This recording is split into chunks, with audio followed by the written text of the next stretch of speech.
Pranam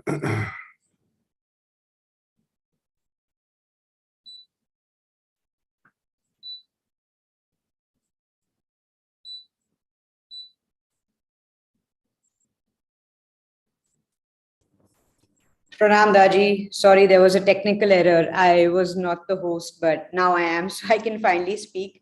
Welcome to today's session. I hope you had a wonderful day and I hope you were able to get some rest being a Sunday. Pragya, Sunday is a working day for me. It's actually the busiest day. Everybody comes and they want, oh my God, Tauba, Tauba. Not a minute of rest today. I can imagine, Daaji.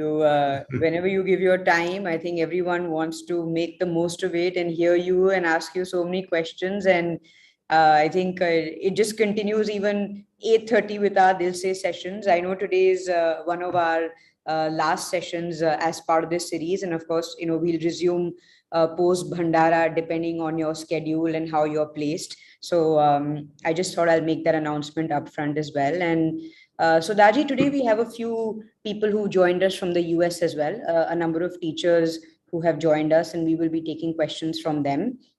We also have the interfaith youth group, I believe, who they had recently visited Kanha and met with you as well.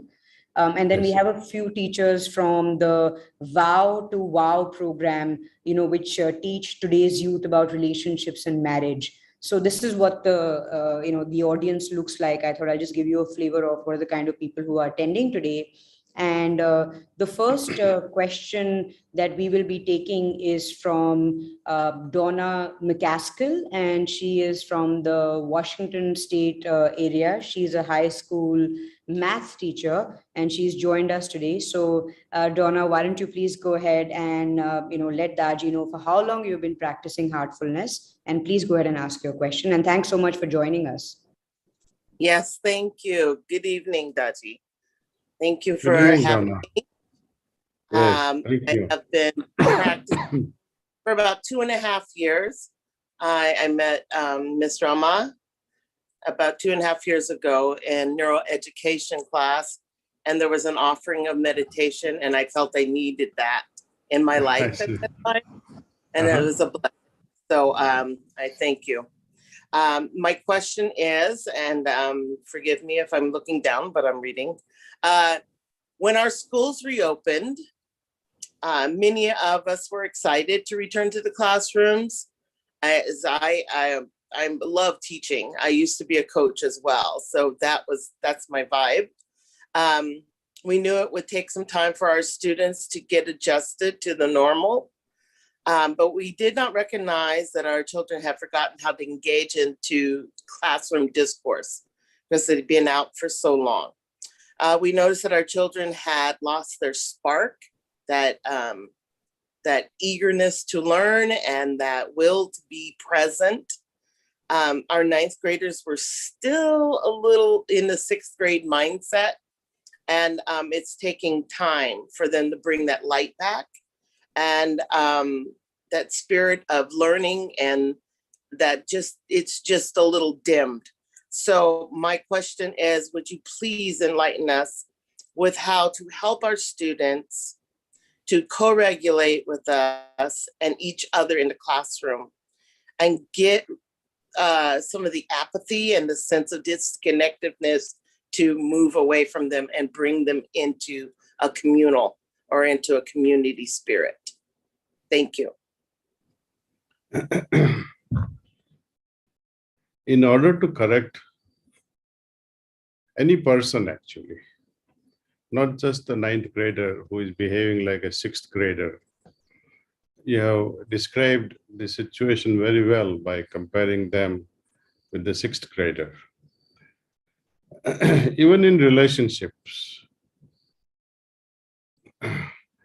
before solving the problem, when someone misbehaves, problem of misbehavior, for example, I have to understand why that person or a student is misbehaving, or group of individuals are misbehaving.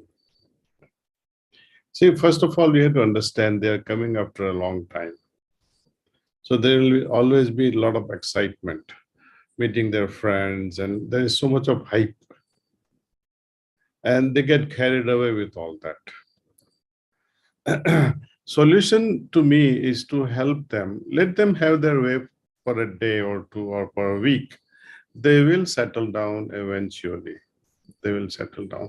But we need to help them. If you want to accelerate the whole process, and if the school administration permits it, you can help them relax through our method of relaxation. Or don't do anything. Ask the class, let's be silent just for 2 minutes and have a deep breath. And I generally recommend deep breath with the left nostril on. So we close the right nostril and breathe very deeply with the left nostril 5-6 times, and just close your eyes then, or you can keep your eyes closed and ask students to do that with you and see how their spirit, their mood changes. The reason is this: whenever we breathe deeply, it somehow stimulates vagus nerve and parasympathetic system kicks in. And especially to further enhance this vagus nerve balancing or stimulation, if you do it with the left nostril, it has even more potentiating effect. So to start with, I would recommend you that. Since breathing exercise will not be contrary or keeping your eyes closed for a few minutes in a school the administration may not object to it also. But if you say you pray and you do yoga and you do the relaxation or you do the meditation, then they might object to it in Washington State. So the best thing to do is let them sit silently for 2 minutes. And during those 2 minutes, let them do left nostril breathing for 5 minutes. See, even to make them do this much can be challenging if they're misbehaving. But I hope you'll be able to succeed. Good to see you, Donna, and hopefully you will visit us in India one of these days. Please do come with Rama Devagupta and convey our pranams to her. Thank you. Thank you. I'm glad you mentioned Ramadev Gupta, Daaji. She's been helping us in getting a lot of these teachers together. So immense gratitude to her for getting all these teachers together for our session today. Oh, I see. Okay. Yes. Namaste, Ramaji. Namaskaram. Pranam, Malik, pranam. When are you coming back? I want you to address our children again. Yes, Master. Hopefully this summer, I'm going to Peru as a Global Learning Fellow in July. So hopefully before or after that, before school reopens. And if I may say one sentence about my experience at the Heartfulness Learning Center in Kanha, I really felt that these are halls of learning.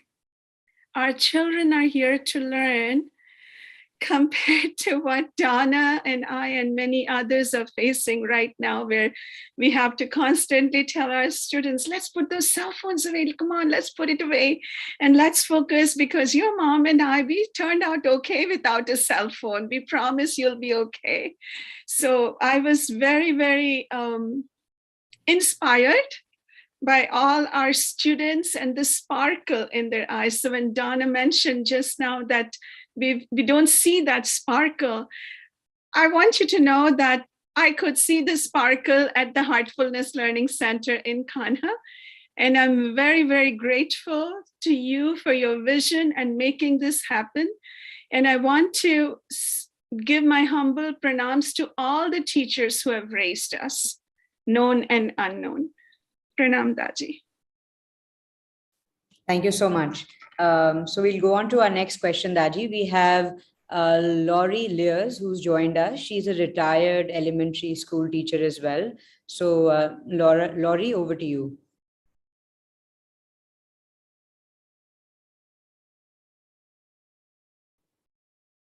Can you hear us?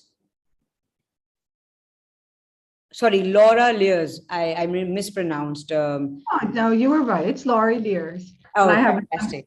Go ahead. I was on mute. I'm sorry. Oh, no worries. Please go ahead. Thank you. Okay, thank you, Daaji.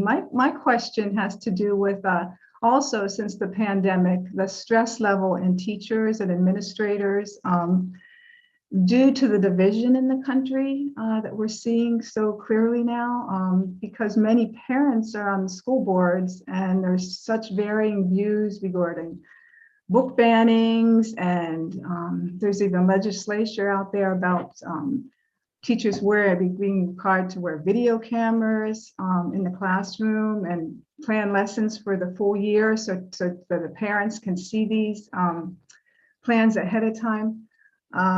It's putting a great deal of stress on teachers and also bus drivers, teachers, administrators, superintendents are retiring early often now or quitting entirely because of the stress. So the shortages are also causing the stress. We just wonder how we can keep that tone of love and community and between us when all this is going on. So if you could be so kind as to answer that for us. Thank you, Daaji. Well, simplest thing to do is come to Kanha in India.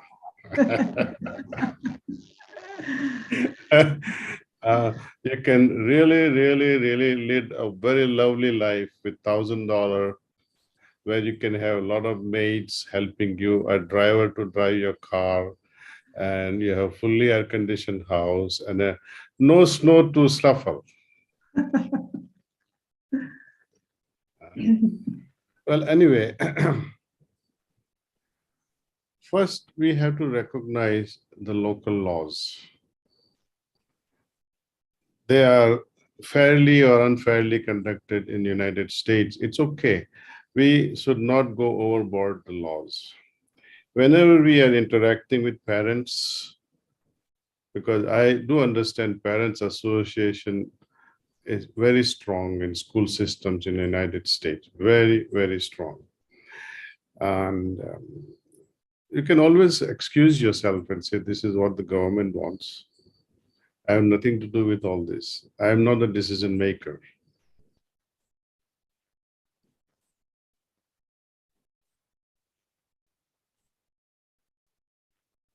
But does that solve the problem? I don't know. I cannot tell you, because even as a pharmacist, when I practiced there, and every few months the laws will change in New York State and many other states. And to abide by those rules, it was so challenging and so much consuming, you see. It's not that you did not want to follow the rules and regulations. You do want to follow, because rules and regulations are all evolving as the society is also changing and evolving. For example, the privacy law, right? And that changed everything all across the United States, with government, with schools, with hospitals, with, I mean, every facets of existence there changed because of this privacy issue. And that also created a lot of ruckus in how you discuss the problem a patient has. Unless and until patient gives the waiver, you cannot even talk to, for example, if you are sick and if you don't give me the waiver, I cannot even talk to your husband about your problems. So how, and when by chance, since you are sick and you will end up sending someone to the pharmacy to have it picked up, there too you have to sign it and say, my so-and-so, my help or my nurse or my brother or my sister or my son or my husband is going to pick up the medication. So it becomes really, instead of filling the prescription, you are busy dealing with this mundane stuff. And if by chance you forget and give the advice once it happened, and I think that triggered the privacy law. One lady, one couple rather, they were married for many years, maybe 5 years or 6 years. And husband wanted to have a child. Wife didn't want to have a child. Okay. Once wife fell sick and she had received an antibiotic prescription. So husband says, honey, why don't you stay home? I'm going to pick up prescription from our local pharmacy. So he goes to the local pharmacy to pick up the prescription. And, on the computer data, she had refills for her contraceptives due. So while dispensing antibiotic, the pharmacist asked Mr. So-and-so, would you also like to pick up contraceptive pill for your wife? And his alarm went off. See? He said, I have been trying and trying and trying to have a child, and my wife is not listening, and she in fact is saying that yes, yes, yes, but she on the side, she's taking contraceptive pills. This triggered a discussion in the Congress. At the time, it was President Clinton, and he started this law, privacy law. And in fact, now it's all global. Everywhere, this privacy law is driving people crazy. To some extent, we do require privacy, but not to that extent. And similarly, the school system there, I do understand that it can really drive you crazy. But what else to do? You meditate well. That will also help you besides the advice I give you, come to Kanha. Or take it lightly. You become a witness to all these things. When you witness things or you observe things, it feels like a drama to you. You are not actually participating in it. And what else can you do except to laugh at such situations and follow whatever they want? Peace be upon them. If you want your child to flourish and learn something, give us some freedom. If that is not there, and you want to follow the rules and regulations, we are busy following the rules and regulation instead of being free and teach students with a lot of fervor, a lot of joy, a lot of love. I think, and when you, just as there is no discipline, discipline cannot be enforced. If you enforce discipline, the love element goes out of it. And similarly, more and more rules and regulations are there.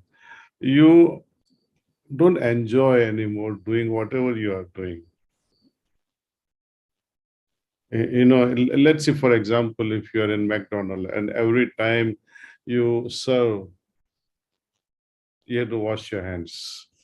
Another person serve, you wash your hands. A third person you serve, you wash your hands. You go crazy. We do understand that we have to remain clean, but to demand that you have to be this way or you have to be that way, there are plus and minuses. And what we believe is optimization, moderation, not too much of anything. Whenever things are enforced, I think it's time to quit. But I don't advise you that, because whole life depends on it. Our life depends on these earnings, insurance are the other problems if you quit. So we have to mutate the way this coronavirus is mutating. We have to also mutate as per the demands of the government, demands of parents, demands of students, and how to adjust our life. To tell you the truth, I don't have a solution. That is because, I like to share a story with you. The story is so, and we have made a video based on that story. Master Thief, no? What's the title of it? Can you play that now?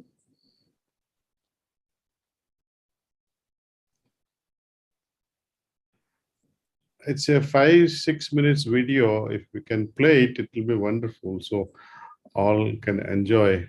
The essence of that particular story is that no one can prepare us for every life's situation. We learn, we encounter problems, and we solve at that time. My father, my mother, my teacher cannot tell me that when you grow to be 24, you will find this problem and this is how you solve. No. Problems in life are thrown at us at random. We don't know which sort of stones will hit us or a bullet will hit us. And we are never prepared to solve any problem, rather. So the intellect, wiser we are, better it is for us. Ever be prepared for such problems. And I do fully understand the problems you all face. It can be stressful, but only way is how to immunize yourself against stress. And that is always to have that, as they say, be cool. Keep your heart cool, at peace, at rest, be calm. And I think meditation has helped us a lot, witnessing all kinds of situations without actually getting dragged with those problems. Are you able to find the video? I'm downloading. Downloading. Okay. One more minute. So let's tackle one more question. Yes, Daaji, absolutely. Thank you. Thank you, my dear. Thank you. Thank you for your answer. Thank you for the heartfulness way. That keeps us centered, makes us better able to handle, I think. I know that for a fact. Thank you. Please come to Kanha. I invite all my teachers to come and let's have a session just only for teachers. Yeah. Thank you. Thank you. I believe they have the video ready, Daaji. So please go ahead and play it and then we'll go on to our next question.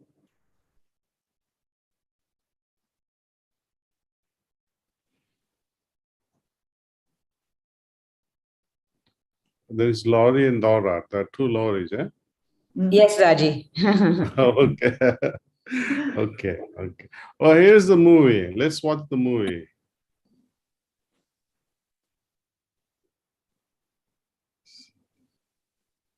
No sound. Can't hear the sound. Yes.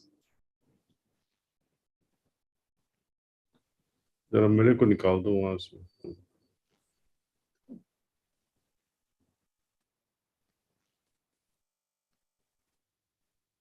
We're not able to hear the sound. Yeah, maybe now you can replay it. Yes, we can. Perfect. Thank you. This woman is about to learn a valuable lesson. But it isn't the lesson you might expect.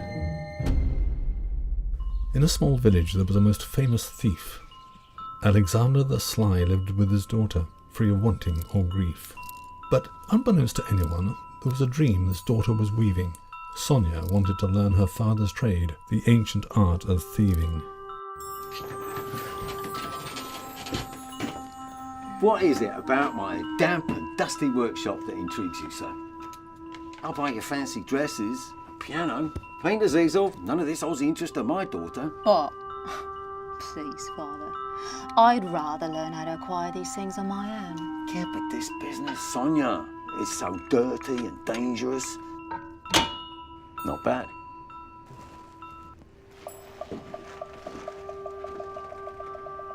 When are you going to take me with you?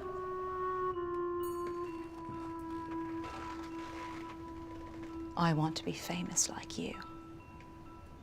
So they started off one evening under the veil of night. They crept through dark alleys while the villagers slept tight. For if they were caught, both knew well their outlook would be grim. Alexander was loathed for miles around. His reputation preceded him. And finally they cased one home, whose wealth was lavish and great. A mansion of elegant galas and grandeur. I give you the Patel estate, the crown jewel of this neighbourhood, owned by an old couple who, at this point, don't know their walker from their wheelchair. Well, perhaps it's time for an early estate sale. So like foxes they lurked quietly across the sleepy lawn, with hush and hasted hand, so they could beat the dawn. Coming upon the entrance with crowbars, they broke in, their minds made up and set upon obtaining that one token. Up the stairs they flew and entered the master's quarters, holding their breath, tiptoeing past past the elderly snorers.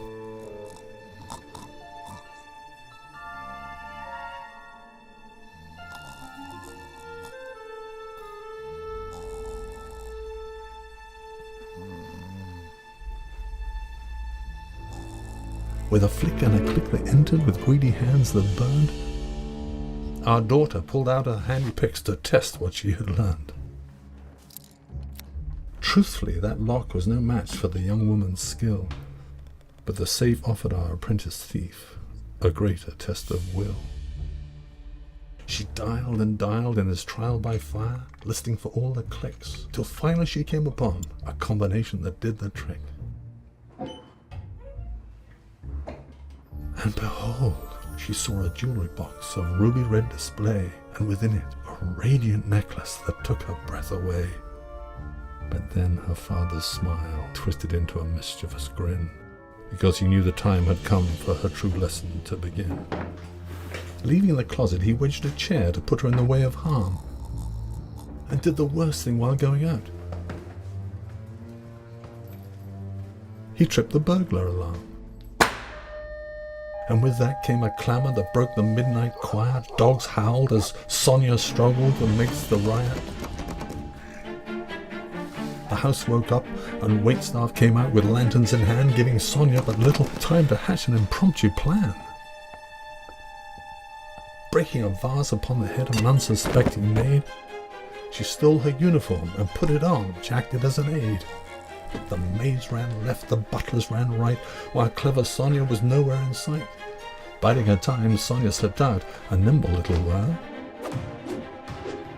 In time to find the satchel and necklace father had left for her.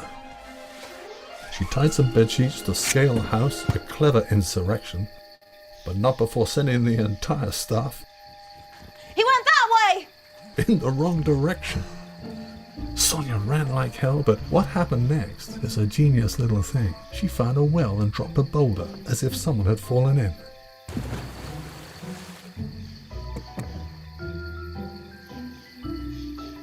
The staff came by to inspect, but she was already up a tree. When they left, she knew the heist was over, a quiet sort of glee. Rushing back to her quaint little cottage, she felt some consternation, and there at last she confronted her father for his rascally motivation. Why did you do this? Why did you ditch me? Why did you lock me in a closet? Why did you trip the alarm? I'm so glad you passed the test, love. Now I don't have to teach you anything. What lessons can I teach you now? Experience is the only teacher. You did something masterful. You escaped. I can now pronounce you the greatest thief. You may even surpass me one day. Maybe. Yeah.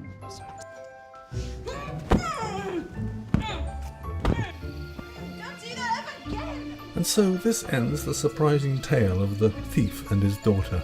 Sonia wanted to learn to steal from her father, but in the end, experience was the one who taught her. Why this thief story, and what do we learn from this? It conveys one special message to all of us. Not everything in life can be taught. Each problem will be unique, and there is no single formula to help us succeed in all situations. Preparations and learning make you competent, but to achieve true mastery, something really more is required. Such a great mastery requires great awareness, a 360-degree awareness. With awareness, you are creative. Awareness combined with a poised and a silent heart, mind that is alert, you can achieve a lot. And what is the secret of fostering such awareness, poised heart, still mind? It is what it has always been. Practice, practice, and practice of meditation. All the best.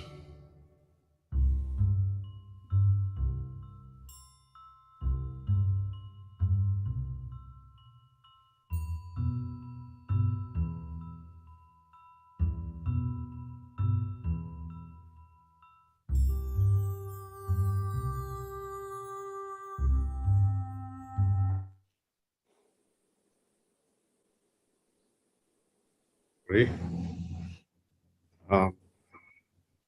So life always throws upon us unpredictable, situations, and always, we are unprepared for many problems that we encounter.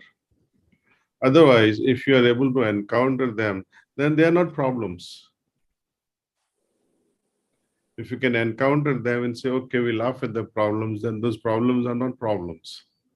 And that's what awareness brings to us, that even before problems reaches us, this awareness is able to destroy it before it arrives at our door.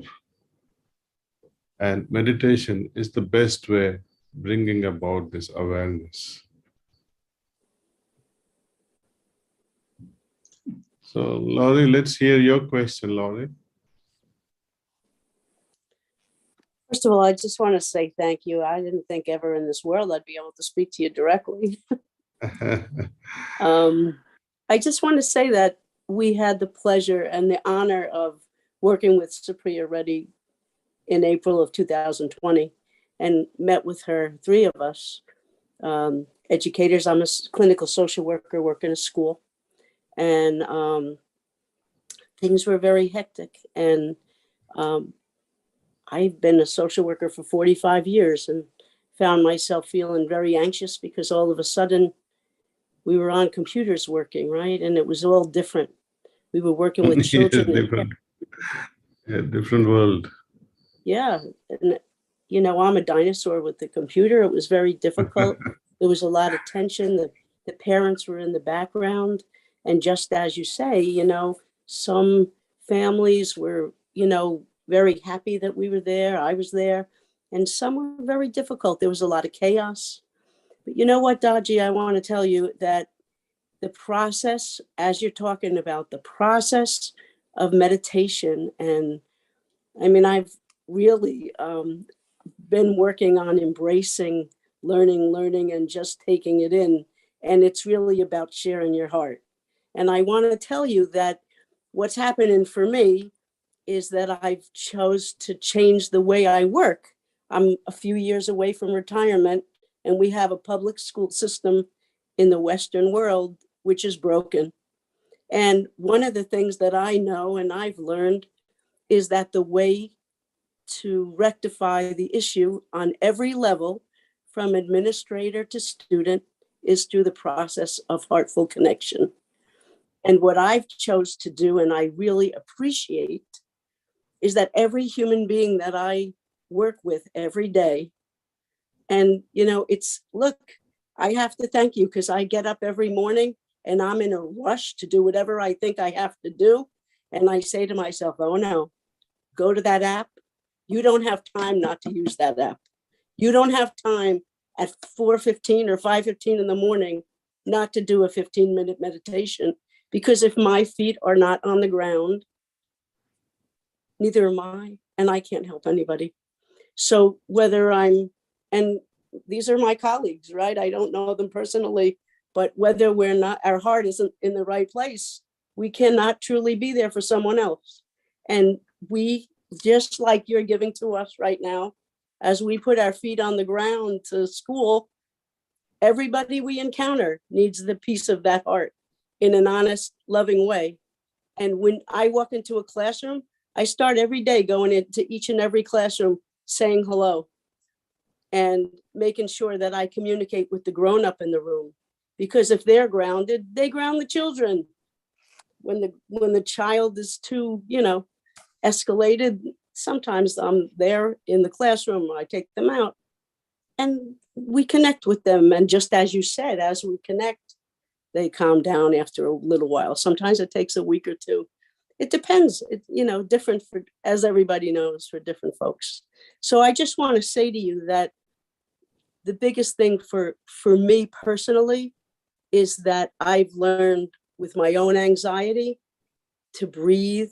I have my shirt on today, just breathe, and to connect, because that's what gives us what we need to do this work and to help people. And thank you again. Very well said. Thank you. I'm really touched by what you have shared with us, this connection from heart to heart. Thank you. I just want to know which flight to get on, Daaji, to India. Where are you? You're in New York, no? Since you are with Yes. Supriya Reddy. You're in upstate New York, I suppose. Yes, Rockland County. Rockland County. So JFK, take JFK to Emirates, Dubai, and Dubai, Hyderabad. Total 18 hours. But you'll enjoy it. You'll enjoy I know. it. Thank Please you. come. Ask Supriya to help you come. Bring her along. See? I want to. Thank you. Thank you. Thank you, Laura. And you will be our guest here. Thank you. Thank you so much for sharing that, Laura. I think it spoke to a lot of our hearts who are listening in. That was so honest and authentic. Thank you so much. Daaji, we also have Gopi Chand, who I think requires... Oh, hello, Gopichan. Namaste, namaste. Yeah, please introduce him to everyone. Well, Daaji, I was just going to say that he doesn't really require an introduction, but just for maybe some of the folks who have joined us from the US, you know, he is a star badminton champion in the world, and he's also has an incredible training academy which are producing champions for the world from India. And he's also associated with Heartfulness. Apart from being a practitioner himself, he's also been very kind to open a badminton academy in Kanha itself. So we're all very grateful for all the support he's been lending to the organization. So Gopi Chand, welcome. And before actually you ask Daaji a question, I have a question as well for you, which is, you know, to the point that, you know, Laurie just mentioned about, you know, how do you in your own practice and the way you show up for your students continue to sort of, you know, inspire them and also fill your own bucket? Because I've always heard Daaji say, you know, that if it's raining and your bucket is reversed, you're not actually, the water is never going to fill in it. So how do you actually make sure that you are, you know, continuing to nourish your soul so that you can actually give to your students and inspire them and continue to keep them motivated? Because sport at the highest level, you know, can be brutal. So we'd love to hear from you. Thank you, Pragya, and Pranam Daaji. I think for me, meditation has been something which has really been helpful. For me, sport is something, and this is what I spoke to Daaji. There's a question at the end of it, which I would want Daaji to elaborate, because the sport is about failure in a lot of ways, because a lot of people fail much more than the people who succeed. So in my journey as an athlete, I have lost more than I have won. There are many players who've actually lost more in my career as a coach than who have won. But really, you're remembered for the wins and you're highlighted for the people whom you produced. And so it's an incredible journey where the positives are helping you stay up and motivated, but the losses are actually driving you down. And in this entire process, I think meditation, or the very process of doing things without expectation and getting back to the process, is something for me which meditation is, because you're sitting, and the more calmer you are and the more not expecting results you are in meditation, then the magic actually happens, rather than you being stiff about wanting something. So for me, that itself has been a lesson in life, because when I expected the least, the biggest results in my career came, whether it was as an athlete or as a coach. And I think for me to go back to the process is exactly what meditation is. And so the other day when I was there and we were talking about it, and I asked Daaji this question, I said, Daaji, there are very few people who succeed in sport, because we look at champions and the medals which they win, but actually very few people actually win medals. So what happens about the people who don't win? And there's so much of negativity or things around. And Daaji actually put this parallel up with spirituality, and that was so profound. So Daaji, I would really want to hear that about what you said very briefly when I was leaving the other day. I think that's something which I really want to hear back from you, because I've been yearning to ask you this again. And for my All the benefit and best. also maybe some of the others, I think that's something which would be very helpful. But for me, I think meditation is when you do something without expectation. And in my life as a coach, as a player, and a person, I think the best results have come where you've actually done things without expecting anything. And that's been the biggest lesson in my life. And Pranam Daji, thank you. And maybe you could just explain to me this part. And the second question for Daji is, I see you incredible on the inner side, in the sense when I'm with you, there's a profound knowledge. There's also your energy is so great, and you're able to give so much of openness to my heart.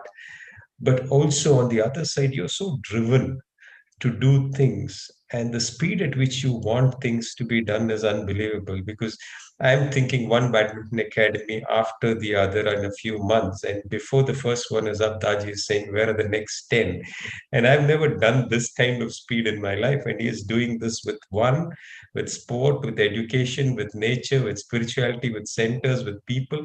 I'm just amazed at how he, on the outer side, in the sense I can see the inner spiritual side is fine, but on the material side and in the living space, I think the hurry which he is in, I think the calmness of course is there, but the hurry which he is in to do things in the feverishness is something which I really need some guidance on.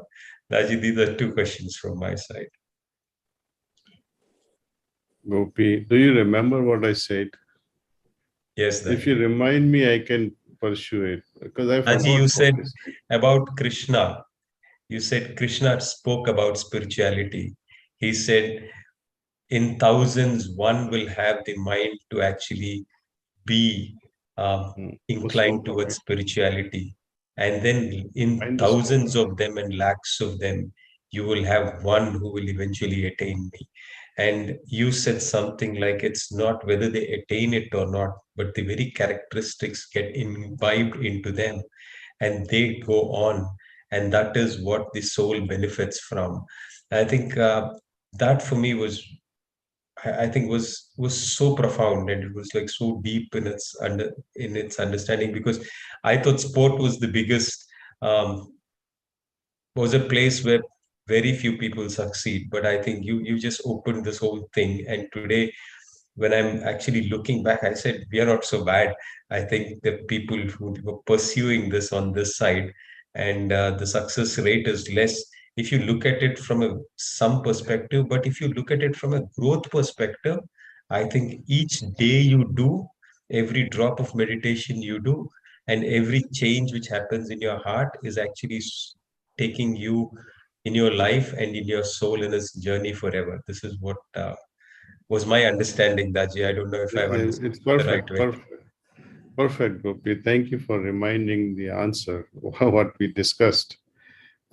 For all those who are not familiar with this particular context of sloka that I shared with Gopi Chandji, is from Gita. Lord Krishna tells Arjuna that there are millions and millions of people who are interested in God realization.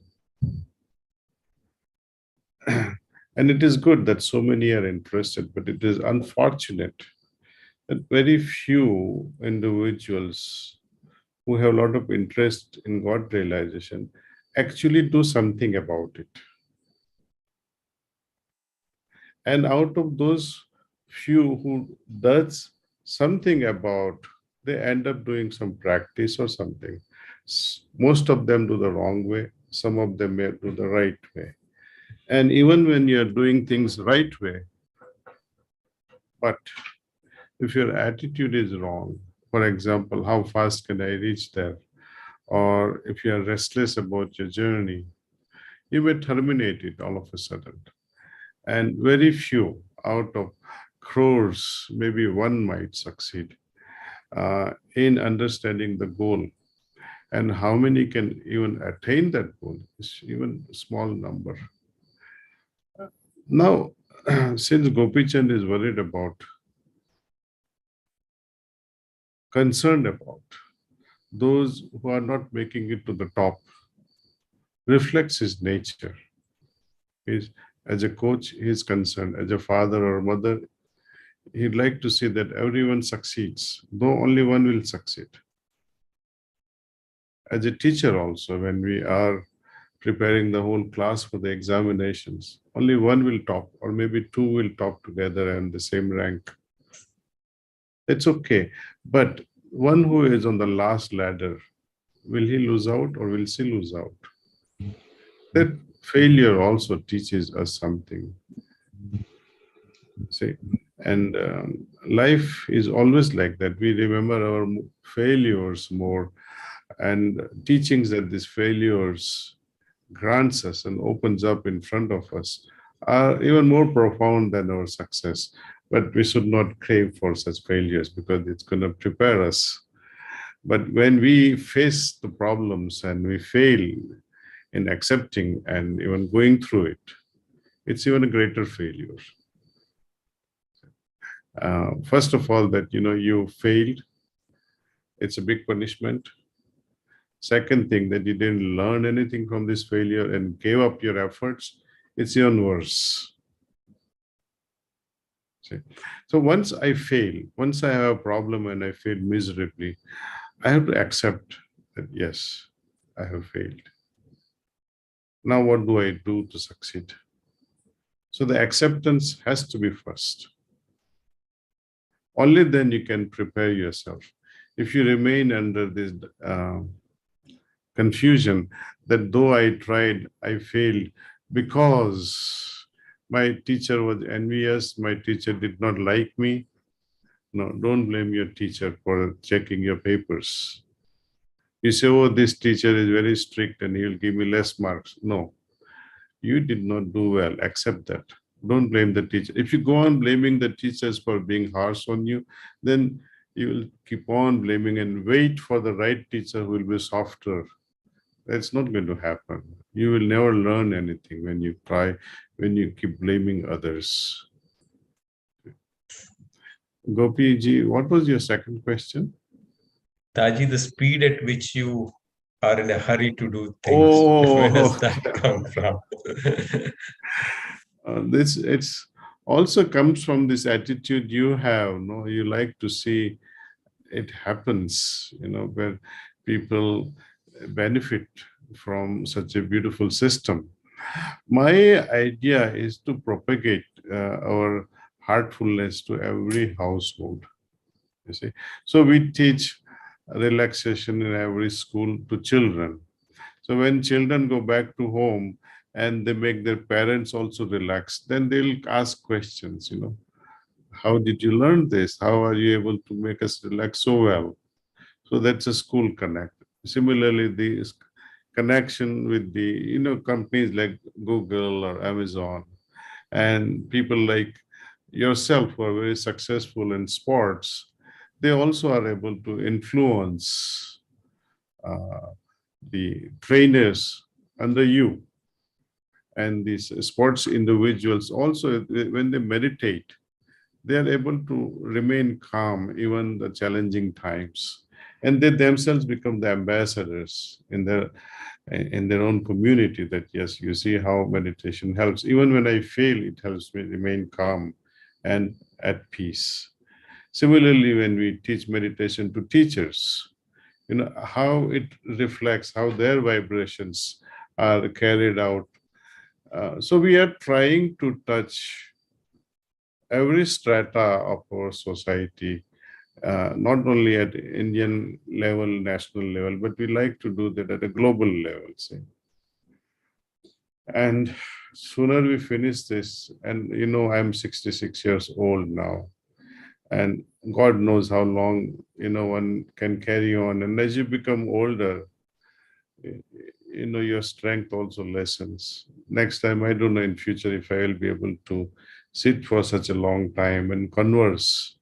So sooner we finish our job, better it is.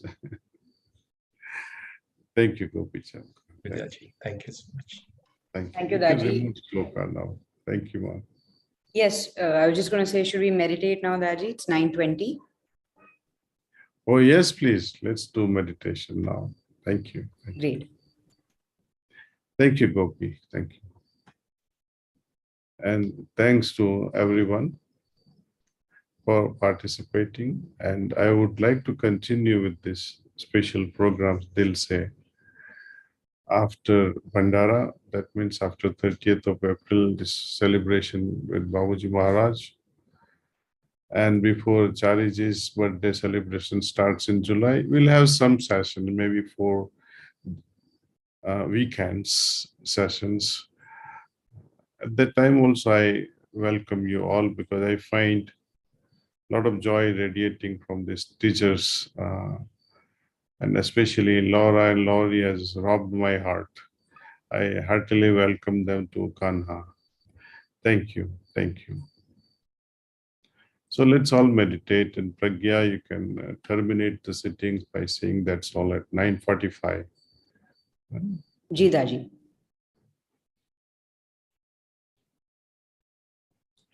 Let's all meditate.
That's all.